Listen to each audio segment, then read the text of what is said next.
오늘 말씀은 이런 거죠. 하나님께서 모세야 너가 할 일, 모세야 너가 너의 백성들에게 가르쳐야 될 나의 뜻, 너가 해야 할 명확한 지침들을, 그 방향들을 내가 너에게 알려줄 테니, 그리고 그것을 기록한 돌판을 너에게 줄 테니 산으로 올라 내게로 와라 하고 말씀하시는 거예요. 너무 명쾌하죠. 우리가 원하는 거죠. 주님, 우리가 주님의 뜻을 알고 싶습니다. 주님이 원하시는 뜻이 무엇인지를 명확히 알기 원합니다. 내가 이거 해야 됩니까? 내가 이것을 멈춰야 합니까? 주님, 어디에 원하시는 뜻이 있습니까? 라고 우리가 그 뜻을 구합니다. 그 뜻을 주님께서 일일이 명확하게 돌판에 새겨서 우리에게 주신다면 참 우리에게 고민이 없을 것 같은데, 문제는 뭐냐면 아무리 우리가 원하고 간절히 갈망하고 기도해도 때로는 주님의 음성이 들리지 않는 것 같아요. 때로는 주님이 이것을 원하실까 저것을 원하실까, 그 음성을 명확하게 길라잡이로 우리가 하나님의 음성을 방향으로 나참 삼기가 어려울 때가 있다는 거예요. 우리에게 중요한 것은 하나님의 마음이 어디에 있느냐이죠. 우리에게 중요한 것은 주님의 뜻이 무엇입니까 이죠. 우리는 주님을 신뢰하는 것에 있어서 의심의 여지가 없어요. 왜냐하면 주님이 원하시는 뜻 위에 우리가 있으면 그 길이 가장 안전하다는 것을 우리가 믿기 때문입니다. 그래서 우리에게 중요한 것은 주님의 뜻을 분별하는 것입니다. 얼마나 좋습니까? 그때마다 주님이 돌판에 새겨서 유서가 네가 원하는 건 이거야. 유서가 오늘 네가 가야 될 길은 바로 여기야. 유서가 너가 오늘 고민하고 너가 선택해야 될 모든 갈등 속에 네가 선택해야 될 것은 이것이야 라고 주님이 돌판에 새겨주신다면 얼마나 좋을까요? 그래서 이 말씀을 묵상하는 내내 그런 갈망이 있었어요. 주님, 제게 돌판을 주시옵소서. 주님, 제게도 주님의 뜻을 명확히 알 수 있는 주님의 길라잡이와 같은 말씀의 지침서들이 오늘 나에게 허락되게 하여 주시옵소서. 어떻게 하면 그것을 저도 얻을 수 있습니까 주님? 라는 갈망을 가지고 이 말씀을 묵상했어요. 그런데 몇 가지 좀 이상한 부분이 있는 거예요. 이건 왜 그랬을까? 이 부분은 왜 그러지? 오늘 그 거룩한 호기심, 그 궁금증, 그것들을 가지고 여러분들과 이 말씀을 하나하나 살펴보고 나눠보고자 합니다. 첫 번째요, 궁금했던 호기심이 들어요. 왜냐하면 주님이 그렇게 모세에게 구체적으로 내게로 오라, 내가 너한테 어떻게 해줄 거야 라고 음성을 들려주셨을 때에, 차라리 그때 음성을 들려주셨을 때에 말씀하시지, 왜 그 음성을 세밀하게 들려주시는 모세에게 하나님께서는 그 뜻을 그 순간에 말씀하지 않으셨을까요? 12절을 보세요. 12절에 이렇게 기록이 되어 있죠. 여호와께서 모세에게 이르시되 너는 산에 올라 내게로 와서 거기 있으라. 내가 그들을 가르치도록 내가 율법과 계명을 친히 기록한 돌판을 내게 주겠다. 여러분, 그렇지 않습니까? 마치 이런 거예요. 주여 음성을 내게 들려주시옵소서 기도하고 있어요. 주님의 뜻이 무엇입니까? 라고 간구하고 있어요. 제가 가야 합니까? 남아야 합니까? 제가 어떻게 가르쳐야 합니까? 기도하고 있는데 음성이 갑자기 들려요. 주님의 음성은 가서 내게로 오라. 우리가 기대했던 응답이 아니에요. 모세가 기대했던 응답이 아니에요. 주님의 응답은 이런 거예요. 그곳에 가면 내 뜻이 있을 것이다 라고 말씀하시는 거잖아요. 이런 거잖아요. 어렵게 주님을 만났는데, 어렵게 주님의 음성을 들었는데, 그때 주님이 말씀하시는 게 아니라 왜 그러셨을까? 그때 말씀하실 때 내용도 좀 알려주시지. 왜 와서 거기 있으면 너에게 길라잡이가 될 나의 명확한 지침이 담겨있는 돌판이, 나의 뜻이 새겨진 그 돌판이 있을 것이다. 내가 그때 너에게 줄 거다라고 말씀하셨을까요? 그 해답이 방금 읽어봤던 12절 본문에 같이 나와 있어요. 다시 한번 보십시다. 여호와께서 모세에게 이르시되 너는 산에 올라 내게로 와서 거기 있으라. 자, 주님이 명령하시는 거예요. 주님이 모세에게 명령하시는 건 뭐냐면 너는 산에 올라 내게로 와서 거기 있으라지, 계명과 율법을 친히 기록한 돌판을 내가 얻어가라라는 것이 아니에요. 그것은 내가 주겠다. 그 동사는 내가 하겠다는 거예요. 주님이 모세에게 원하시는 동사는 와서, 내게로 와서 거기 있으라. 여러분, 우리의 관심은 기록한 돌판에 있을지 모릅니다. 우리의 온 초점은 주님이 말씀하신 그 돌판, 그것이 우리에게 가장 중요한 이슈일지 모릅니다. 근데 지금 이 말씀을 보니까 주님의 이슈는 뭐냐면, 주님에게 있어서 가장 관심사는 뭐냐면 내게로 와서 거기 있으라라는 거예요. 잘 보세요. 너는 산에 올라 내게로 와서 거기 있으라가 주님이 지금 이 말씀을 하시고 계실 때에 가장 중요하게 생각하는 이슈이지, 주님이 여기서 돌판을 내가 얻을 것이다 라는 것이 중요하지 않아 보입니다. 여러분, 우리가 기도하죠. 어떻게 해야 됩니까? 이거 바로 진행할까요?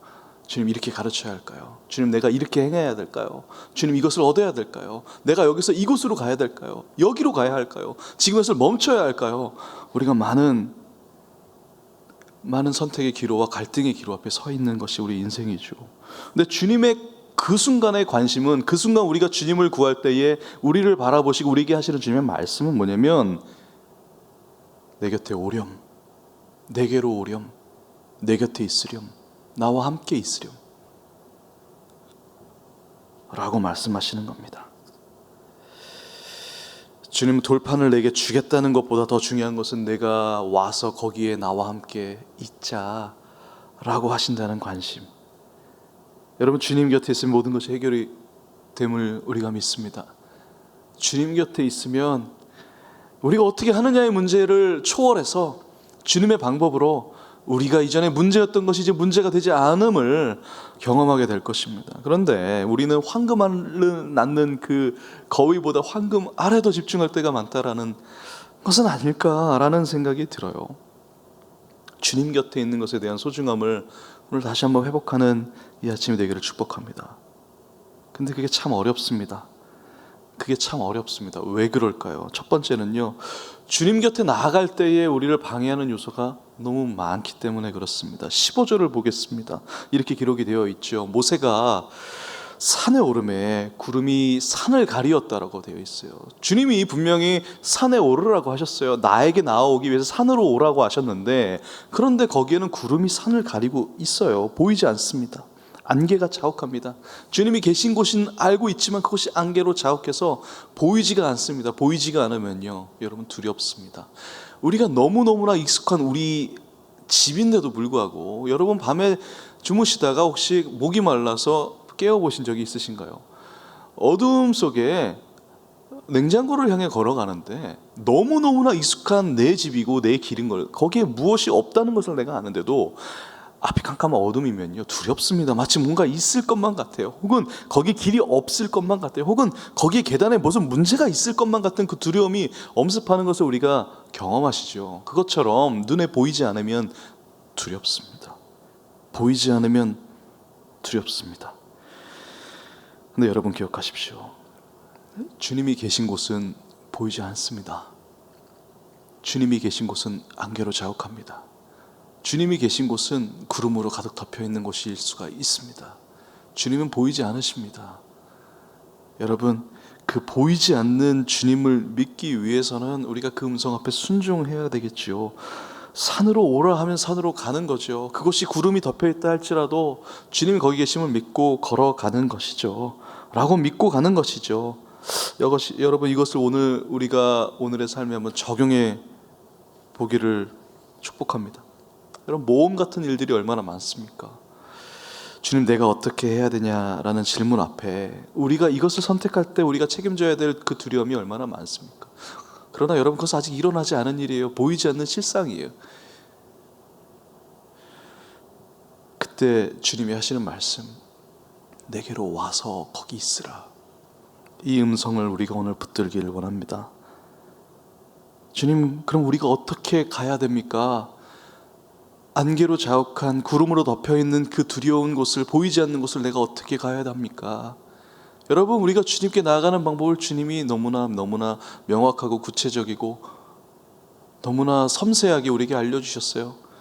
우리를 위하여서 예수 그리스도가 십자가에 못 박혀 죽으심을 믿는 것, 십자가에서 부활하심으로, 그 죽음에서 부활하심으로 우리의 모든 죄악을 승리로 이끌어 주셨음을 믿는 것, 그 보혈을 의지하여 주님 보좌 앞으로 담대히 나아가는 것, 그 은혜를 믿고 그 보좌 앞에 담대히 나아가는 것, 이것이 주님께 나아가는 방법입니다. 여러분, 두려움이 엄습할 때 이 두려움을 어떻게 헤쳐나가야 될까를 고민하기 이전에 여러분, 예수님을 기억하십시오. 주님이 나를 위해 흘리셨지. 주님이 이미 이 싸움을 이기셨지. 이 싸움보다 더 본질적인 사망을 이기신 주님이시지. 그 죽음과 이김의 사건이 십자가에 쏟으신 그 은혜와 긍휼과 자비와 그 보혈의 은혜의 사건이 오늘의 나를 위해서 주님이 이루셨지 라는 것을 믿는 순간 우리는 주님께 나아갈 수가 있습니다.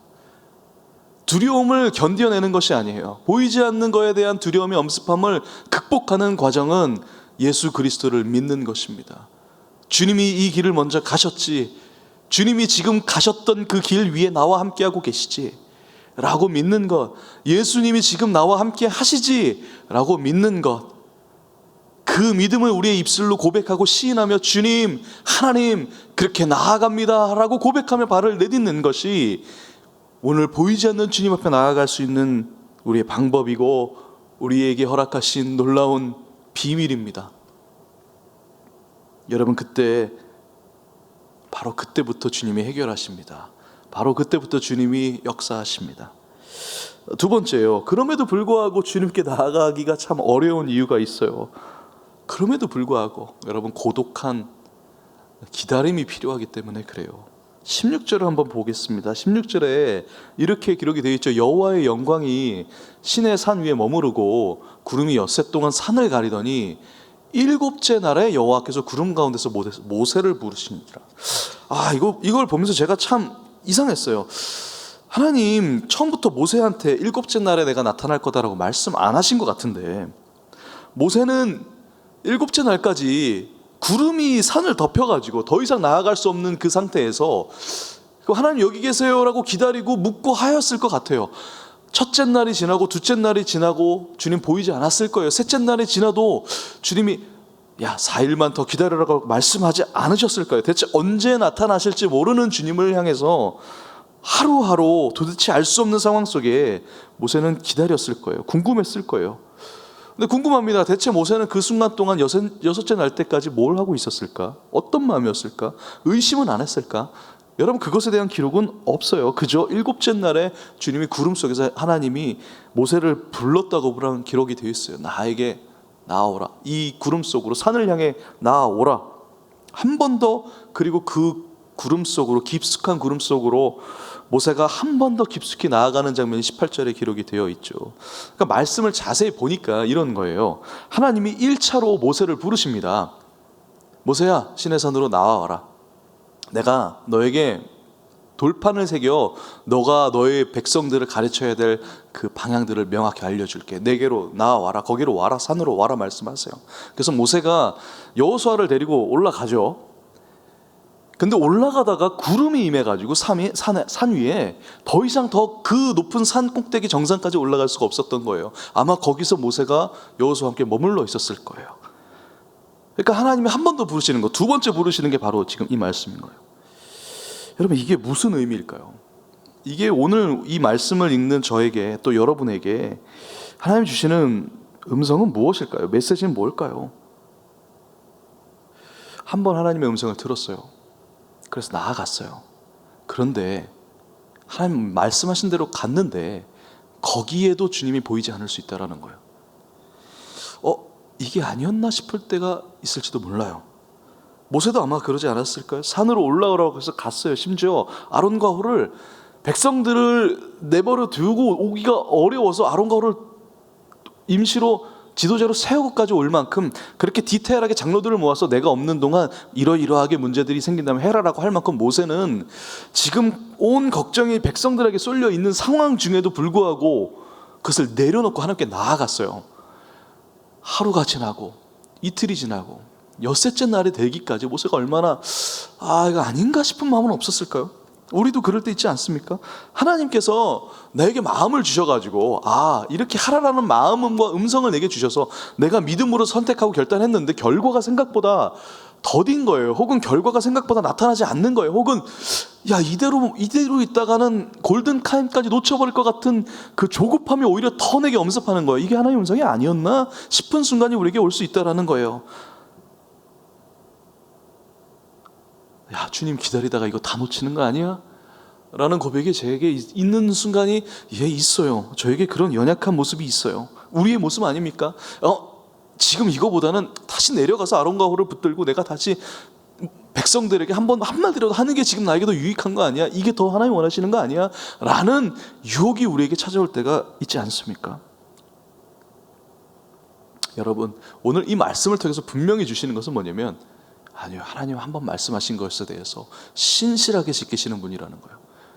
저는 이 말씀을 보고 결정했어요. 하나님, 내가 근데 그 하나님 신실하다는 것을 믿음이 너무 연약한 순간이 혹시라도 온다면, 그럼 제가 7번까지만 내가 기다려보겠습니다. 내가 7번까지만 한번 참아보겠습니다. 그러니까 하나님, 내 믿음이 너무 연약하니까 내가 모세보다 더 탁월할 수는 없으니까 제발 7번째 안에는 나타내 주십시오 라는 고백이, 이 말씀을 보면서 제가 주님께 올려드리는 고백이 될 만큼 하나님 그렇게 신실하다는 것을 우리가 붙들길 원하시는 하나님의 마음이 아닐까 생각이 듭니다. 여러분, 그렇게 연약함 중에 주님의 영광이 나타난다는 것은 오늘 본문에 기록되어 있죠. 여러분, 그 영광은요, 밖에서 보면은 환란 같아 보일 수 있어요. 17절을 보십시다. 17절에 이렇게 기록이 되어 있죠. 산 위에 여호와의 영광이 이스라엘 자손의 눈에 맹렬한 불같이 보였다. 모세가 구름 속으로 들어가요. 18절에 보세요. 그 다음 18절에 모세는 그 맹렬한 불 같은 구름 속에 들어가서 산 위에 올랐으며 모세가 40일 40야를 주님과 함께 산에 있었다 라고 기록이 되어 있죠. 여러분, 주님의 영광에 거친 소용돌이 같아 보일 수 있습니다. 사람들 눈엔 저게 영광일까? 저거 더 망하는 길 아니야? 저게 과연 맞을까? 싶을 만큼 폭풍 같아 보일지 몰라요. 그러나 그 태풍의 눈은, 그 태풍의 중심은 고요한 것처럼 하나님의 영광의 중심은 고요합니다. 그러니 모세가 그 불같은 그 소용돌이 속에서, 겉으로 볼 때는 불로 임하는 그 태풍 같은 속에서 40일 40야를 모세가 머물 수 있었다는 거 아니겠어요?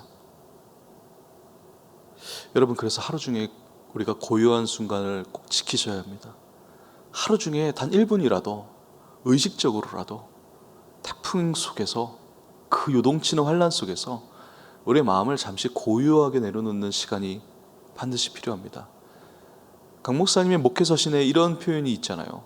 고요한 호수가 하늘을 담습니다. 여러분, 고요한 호수가, 그 고요한 수면이 저 푸르르고 저 아름다운 하나님이 창조하신 하늘을 품을 수 있는 것처럼, 오늘 요동치는 우리의 두려움과 조급함 속에 잠시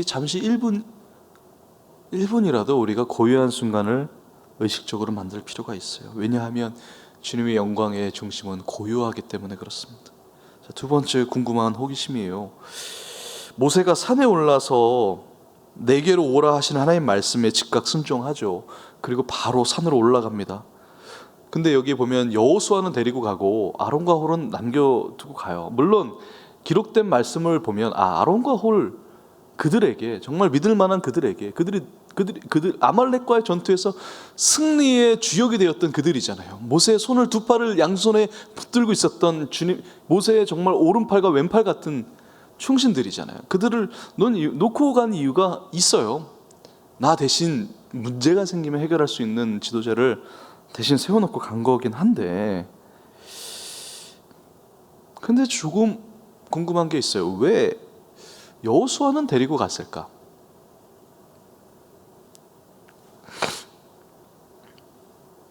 이게 왜 궁금했냐면, 말씀을 읽다 보니까 오늘의 본문 중에 어느 순간 여호수아의 행적이 사라져요. 보이지 않아요. 그냥 여호수아를 데리고 산으로 간 것까지만 나와 있고, 제가 계속 이 말씀을 묵상하다가 7일째 되던 해까지 여호수아 분명히 같이 있었던 것 같은데, 다시 구름 속으로 오라고 할 때 여호수아랑 같이 갔을까?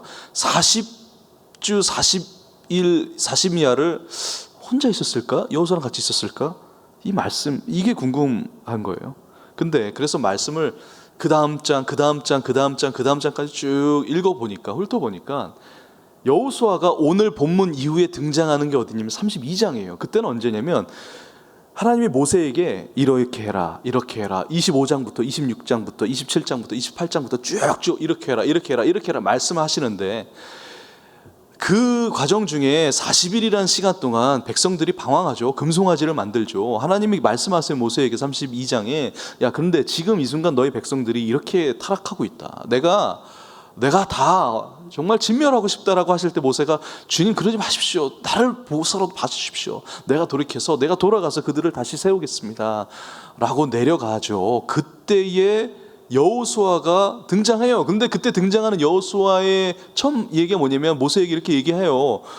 백성들의 소리가 무언가 일이 일어난 것 같습니다라는 얘기를 하죠. 그게 32장 17절에 이렇게 기록이 되어 있어요. 여호수아가 백성들의 요란한 소리를 듣고 모세에게 말하였다라는 기록이 오늘 지금 여기에 등장하는 여호수아 그 바로 다음에 다시 등장하는 여호수아의 모습이에요. 이 모습을 보면서 이렇게 추측할 수가 있어요. 여호수아는 백성들의 소리가 들리는 위치에 있었구나. 그 이야기는 뭐냐면 모세와 함께 하나님의 깊숙한 임재 가운데는 들어가지 않았을 거다라고 추측이 가능하죠. 7일째 구름 속에서 하나님이 내게 더 가까이 나아오라 말씀하셨을 때에 아마 거기서부터 모세가 여호수아를 두고 혼자 하나님께 홀로 나아갔던 것 같아요. 그런 것 같아요. 여러분 이 말씀을 묵상하는데 여기에 주님이 엿새 날까지 등장하지 않으셨다가 일곱째 날에 모세에게 말씀하신 이유가 혹시 여기에 있지 않을까? 물론 성서학자들은 이 일곱째 날이라는 7이라는 숫자의 의미를 줍니다. 근데 그냥 오늘은 이 본문의 말씀만 묵상을 할 때 그런 그림과 그런 상상이 그런 묵상이 되어지는 거예요. 혹시 첫째 날, 둘째 날, 셋째 날, 넷째 날, 다섯째 날, 여섯째 날까지 주님이 나타나지 않으셨던 이유가 있었다면 모세에게 무언가를 요구하시고 모세에게 무언가를 바라셨던 하나님의 의도가 혹시 있었다면 혹시 그러셨다면 그 이유는 여호수아 때문이 아니었을까? 왜냐하면 모세가 홀로 주님께 나아오기를 하나님이 기다리셨던 것 아닐까? 라는 마음의 울림이 있는 거예요. 여호수아를 데리고 갔어요. 여러분 그래요. 여러분이 리더로 계시다면, 여러분이 팀 리더로 있거나 어느 공동체의 리더로 있다면 우리 공감하잖아요. 정말 믿음직한 한 사람 내 옆에 있어주길 원하는 그 마음이 있잖아요. 내가 하나님을 의지하며 성령님 의지만 일을 하지만 그래도 믿음직한 나와 함께 일해주는 동료 한 명쯤 내 옆에 있어주기를 원하는 게 리더의 마음 아닌가요? 모세도 그런 마음 아니었을까요? 모세가 그의 부하 여호수아를 데리고 하나님 음성 앞에 같이 나아갔을 때도 그런 마음 아니었을까요? 그래도 내가 믿을 수 있는 나의 오른팔 같은 나의 참모 한 명쯤은 내가 옆에 같이 있어야 마음이 든든한 그 마음. 여호수아가 있기 때문에 아마 모세가 그렇게 든든하지 않았겠어요. 그런데 왜 그 불기둥 같은 구름 속에서 내게 나오라고 한 번 더 말씀하셨을 때는 여호수아를 데려가지 않고 홀로 나아갔을까? 아마 모세가 깨달았을 것 같아요. 주님께 나아갈 때 그 어떤 것도 의지하지 않고 나도 모르게 내가 의지했던 작은 것까지도 어쩌면 여호수아까지도 다 내려놔야 내가 주님 앞에 홀로 나아갈 수 있다는 것. 주님이 내게 원하시는 것은 내 옆에 있어주는 것을 원하는 것이 아니라 정말 나는 무장해제하고 나는 아무것도 아닙니다. 주님이 없으면 아무것도 아닙니다라는 그 고백을 가지고 주님이 내 전부이십니다. 그래서 주님 없으면 아무 의미가 없습니다. 주님이 함께 하시면 그것으로 모든 것이 해결된다는 것을 믿습니다라는 고백으로 홀로 있는 그대로의 연약함으로 나아가는 것을 주님이 원하셨기 때문에 그것을 깨달았기 때문에 모세가 일곱째 날까지 그것을 깨닫는 시간이 아니었을까? 제가 주중에 일하고 있는 회사에 어티즘이라는 자폐를 가지고 있는 한 청년이 있어요. 인턴으로 일하고 있는 분이세요. 30이 넘은 이제 건장한 청년이세요. 근데 이분이 자폐를 가지고 계시고 인턴으로 들어오셨을 때에 솔직히 고백을 하면 불편한 마음이 좀 많이 있었어요. 과연 일을 해낼 수 있을까? 물론 이분이 영상을 편집할 수 있는 에디팅의 기술을 가지고 있었고 자폐지만 그럼에도 불구하고 어떤 능력들이 있었기 때문에 과연 가능할까?